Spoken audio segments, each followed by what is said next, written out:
Hey, what's going on, everyone? Rob here from Geek Culture Reviews.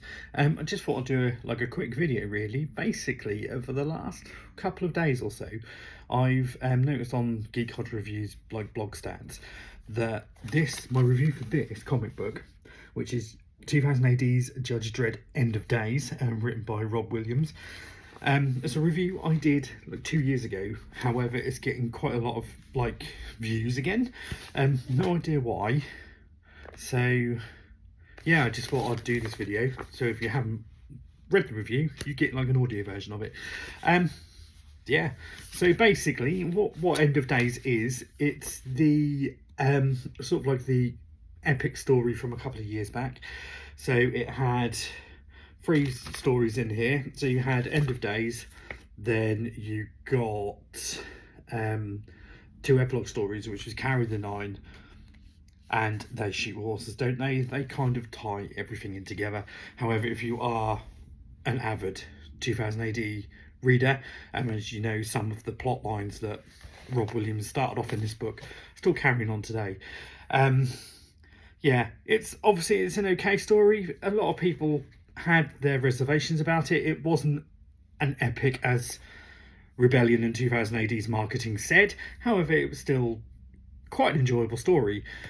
So basically what it was is it's the TPB collects the complete 15 episode globe spanning End of Days, as well as the previously mentioned 2 epilogues.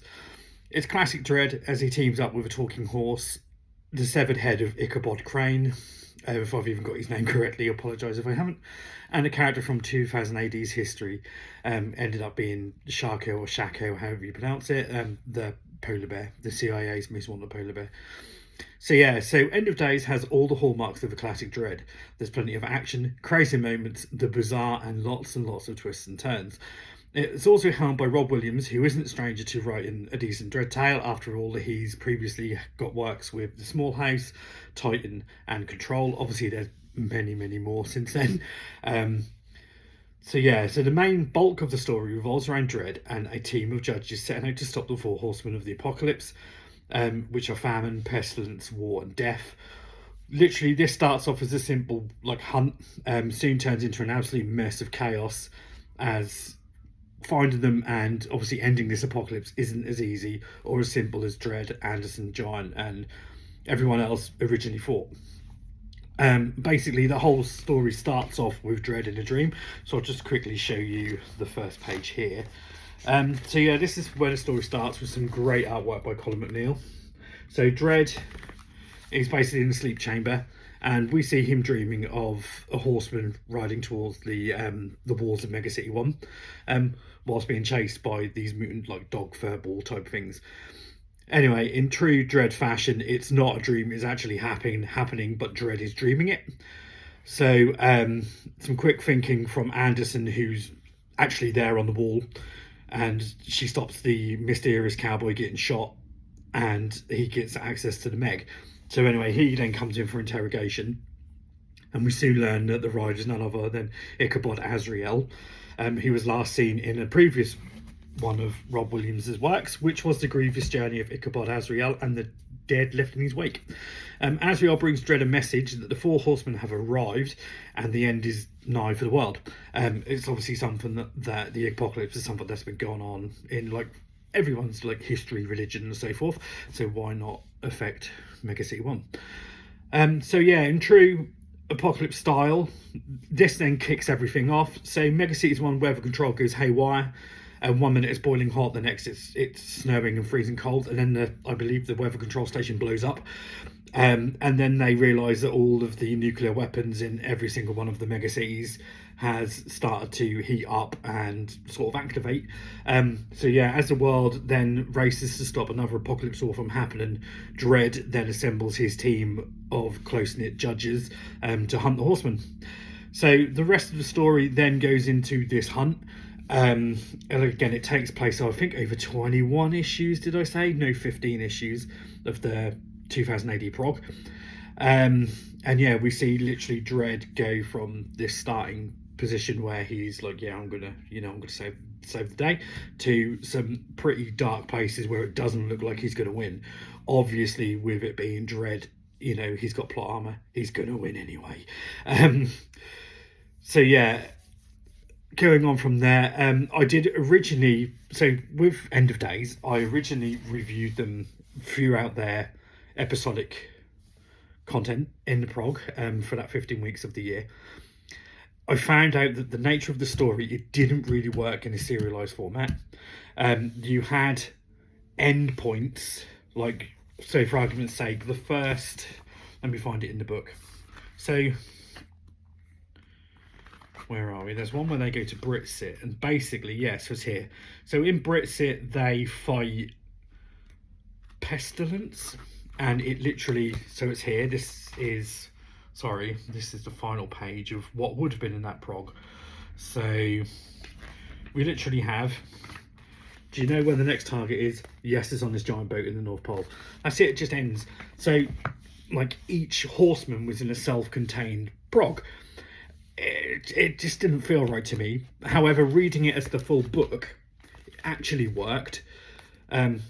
It's just a wonderful piece of work, basically. When you add in the 2 epilogues, which I will go through shortly as well, it ties everything together, and you can just sit there and read it, and it kind of makes a little more sense. Going back to the End of Day stories, though, what works well with it is that Williams does a grand job of building the tension to then literally crash it all down a few pages later. As I mentioned before, you've seen Team Meg get more desperate as their mission takes on a deeper meaning. There's an absolute ton of social commentary too, which is nothing new for 2000 AD.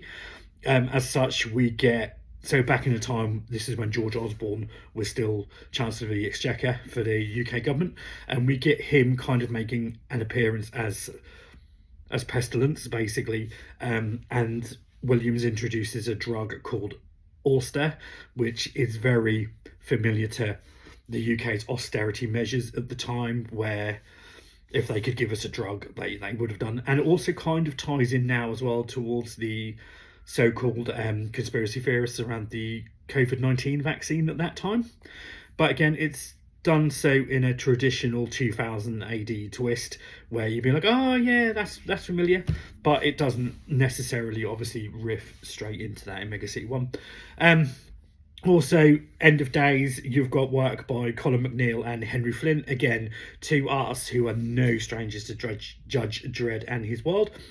They kind of switch in between the 2 issues. So for like the first couple of issues, you have Colin McNeil, and then it switches to Henry Flint. McNeil kicks us off with End of Days, and again, then Flint takes over. It's obviously a drastic change in artwork. However, it kind of works, because when McNeil leaves and Flint takes over, it's when things start going to shit for Dredd. And Flint's artwork the change in the artwork kind of plays into that as well. It's good, basically. Flint gives us plenty of brilliant action pieces, and the fight in the Arctic with the so-called polar bear is fantastic. It shows both characters in their lights. So Dredd kicks his ass, he kicks Dredd's ass. It's brilliant. So with End of Days done, it kind of leaves a few matters left over. So you've got the fact that Ichabod's horse, so I'm going to spoiler territory here. So Ichabod's horse is still alive. I believe is a war or death. War. Sorry, the Horseman War is, well, you don't actually know. They kill him, apparently so. And then you've got like the sort of Burantino, I believe his name is. He has defected to the Meg, so you've kind of got that left over. Anyway, what Carry the 9 does is it carries on this story, and you see the aftermath of End of Days, what it is on the Meg, but you see it through the eyes of Accounts Judge Maitland. Obviously, she's one of Dredd's like inner circle, but he takes a back seat in this episode, and we see Maitland produce like a model where if they fund education, then the crime rate's going to drop, which then means obviously there'll be no room for the judges. And she has that to and fro where she's like, do I do this? Do I tell the council? Do I not? Do I, what do I do? She obviously confides in Dredd, and Dredd being Dredd, he was like, well, you know, tosh it, you gotta have judges. And yeah, it kind of goes on there. It's a matter of self-preservation rather than that criminal element, even though that element is there. Working on Carry the Nine, artist-wise, is Boo Cook. We get treated to some fantastic art from Cook. He's no stranger to Dredd and so forth, so you kind of know what you're getting. It's a great use of colours, and there's one scene that I've always admired, which I'm going to go through the book now. As see, I'm totally prepared, and it's this one here. It was done in, it's literally in all the marketing. It's literally just Maitland staring at a computer. The way Cook does his colours on that scene with, you know, the glare of the computer screen on Maitland's face and the surrounding, to me, it's really good. It's a little bit sad, I know. I could have picked an action scene, but that is a standout scene to me.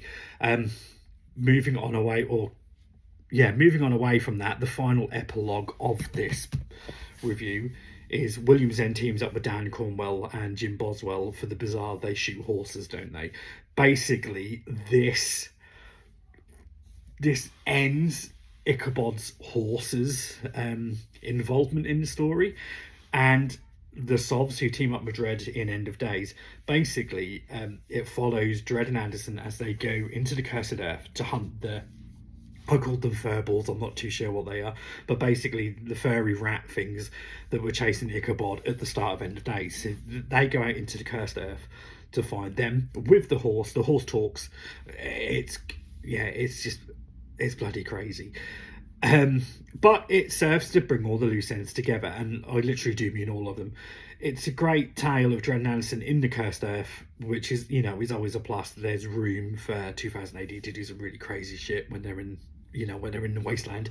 And being outside Mega City 1 does open Dredd to this craziness.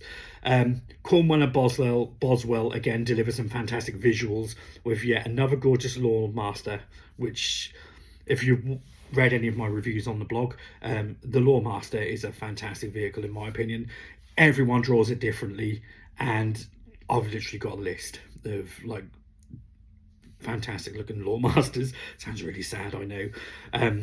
Again, moving back onto that, Boswell's use of burnt oranges and browns give both the Cursed Earth that lawless look, and if anything also shows that the sun is setting on the End of Days saga as a whole. But in hindsight, it didn't actually end, because we've obviously then seen like the horse, and I think his name, I swear it's Burantino. They obviously have come back recently where psychic shenanigans have gone on in Meg, and yeah, and obviously we've seen Maitland as well with her own issues with the Red Queen, and how it all kind of ties in together, and like quite good, to be fair. If you read it all together, then you've got one heck of a story. Yeah, so that's really the whole review of End of Days.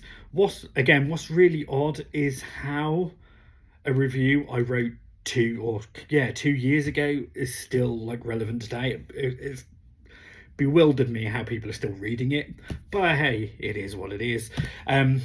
If you want to check out the written review, please feel free to check out Geek Culture Reviews. There is a link in my channel description. I also at the time had the absolute pleasure to to send some questions to Rob Williams to answer. He kind of dives more into like the backstory behind his reasoning for writing End of Days. Again, that's on the blog. Please feel free to check that out as well. That's pretty much it for today. It's a quick video from me. I kind of thought this would take a little bit longer, but it's my first review where I'm talking, and you know, I'm talking quite fast. So yeah, thanks for watching. Please feel free to hit that subscribe button if you want to see any more of my Let's Plays, reviews, first impressions, you name it, whatever. Yeah, also if you want to check out the blog, which is where most of my written reviews are, again, that's in the channel description. Thanks for your time, guys, and I will hopefully catch you again soon. Bye for now.